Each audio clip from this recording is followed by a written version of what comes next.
Hello friends, welcome back to new another blog. Octo ব্লগের চ্যানেলের পক্ষ থেকে তোমাদেরকে স্বাগত জানাচ্ছি। আর আজকে আমাদের ভিডিওর মূল বিষয়বস্তু হচ্ছে মালদ্বীপ বয়কট নিয়ে। এখন তোমরা নিশ্চয়ই শুনতে পেয়েছো বা নিউজ চ্যানেলে জানতে পেরেছো যে মালদ্বীপকে বয়কট করে গোটা নেট দুনিয়ায় বা সোশ্যাল মিডিয়াতে এখন তোলপাড় গোটা মালদ্বীপ বয়কট নিয়ে। তো এই হঠাৎ মালদ্বীপ বয়কট নিয়ে এত আলোচনা কেন, এই বিষয়ে আমরা আজকে আলোচনা করব। তো ভিডিওটা খুবই ছোট্ট হবে, তো আশা করছি তোমরা ভিডিওটা পুরো দেখবে। আর ভিডিওটা যদি ভালো লেগে থাকে তোমাদেরকে, তো অবশ্যই একটি লাইক করে দিও, চ্যানেলে মনে করে সাবস্ক্রাইব করে দিও, কেন আমাদের মতো নতুন ক্রিয়েটারকে তোমাদের সাপোর্ট অবশ্যই প্রয়োজন। তো আশা করছি তোমরা সাপোর্ট করবে। তো চলো ভিডিওটা এখন শুরু করা যাক।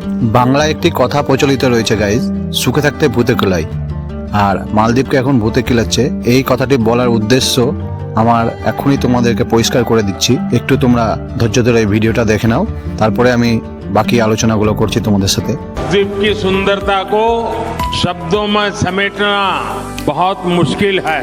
जो लोग दुनिया के अलग अलग देशों के द्वीपों को देखने जाना चाहते हैं, वहां के समंदर से अभिभूत है।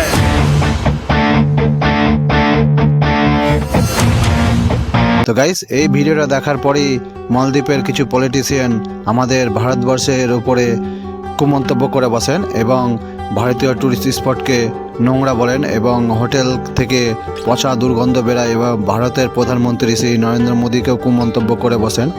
আর এরপর থেকেই যত ঝামেলা শুরু হয়, মানে আমাদের ভারতীয় যত পর্যটক তারা বুকিংগুলো ক্যান্সেল করে দেন মালদ্বীপ যাওয়ার। আর মালদ্বীপ বয়কট বলে একটি হ্যাশট্যাগ ট্রেন্ডিং হয় গোটা সোশ্যাল মিডিয়াতে। আর এই খবরটি গোটা সোশ্যাল মিডিয়াতে ছড়ানোর পর থেকে আমাদের ভারতীয় যত পর্যটক তারা সমস্ত বুকিংগুলো ক্যান্সেল করে দেন। প্রায় 3 থেকে 4 হাজার ফ্লাইট বুকিং ক্যান্সেল হয়ে যায়, হোটেল বুকিং ক্যান্সেল এবং রিসর্টে যতগুলো বুকিং ছিল বা ট্রাভেল বুকিং ছিল সমস্ত বুকিংই ক্যান্সেল হয়ে যায়। আর ভারতীয় পর্যটকরা আর মালদ্বীপ যাব না বলে একটি হ্যাশট্যাগ ট্রেন্ডিং করেন গোটা সোশ্যাল মিডিয়াতে। আর এরপর থেকে মাথা ব্যথা শুরু হয় মালদ্বীপে, কারণ ভারতবর্ষের প্রায় 4 থেকে 5 লক্ষ পর্যটক প্রতি বছর ঘুরতে যান মালদ্বীপে। আর 17 লক্ষ পর্যটক ঘুরতে গিয়েছিল 2023-এ টোটাল। তার মধ্যে 4 থেকে প্রায় 5 লক্ষ ভারতীয় পর্যটকরা ছিলেন। তো এখন তোমরা বুঝতে পারছো যে আমি কেন বলেছিলাম যে সুখে থাকতে ভূতে কিলাই। কারণ মালদ্বীপের যে ইকোনমি বা মালদ্বীপের যে ইনকাম সোর্স সেটি হচ্ছে আর সব থেকে বেশি আমরা ভারতীয়রাই যাই ঘুরতে মালদ্বীপে।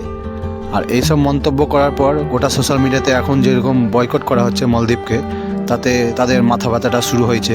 তারা নিজেদের ভুল বুঝতে পেরেছে যে এইসব মন্তব্য করা ঠিক হয়নি, তাই তড়িঘড়ি করে 3টি পলিটিশিয়ানকে সাসপেন্ডও করা হয়। কিন্তু এইসব কথা বলার আগে চিন্তা ভাবনা করা উচিত ছিল যে আমরা কি বলছি আর কাকে কি বলছি। যে দেশের উপর আমরা ভরসা করে চলি আর যে দেশকে সাপোর্ট করে আমরা এগিয়ে যাই, যার ইনকাম থেকেই আমাদের ইনকাম হয়, যাদের পর্যটক নিয়ে আমরা ইনকাম করি, আর তাদেরকে মন্তব্য খারাপ করছি, তার তো তাদেরকে ফল পেতেই হয়। তো তোমরা কি মনে করছো কমেন্ট করে অবশ্যই জানাবে। আর ভিডিওটা যদি ভালো লেগে থাকে তো অবশ্যই একটু লাইক করে দিও আর চ্যানেলে মনে করে সাবস্ক্রাইব করে দিও। যারা নতুন ভিউয়ার্স আছে তাদের বলি তারা চ্যানেলটিকে সাবস্ক্রাইব করে বেল আইকনটি প্রেস করে নোটিফিকেশনটাকে অলে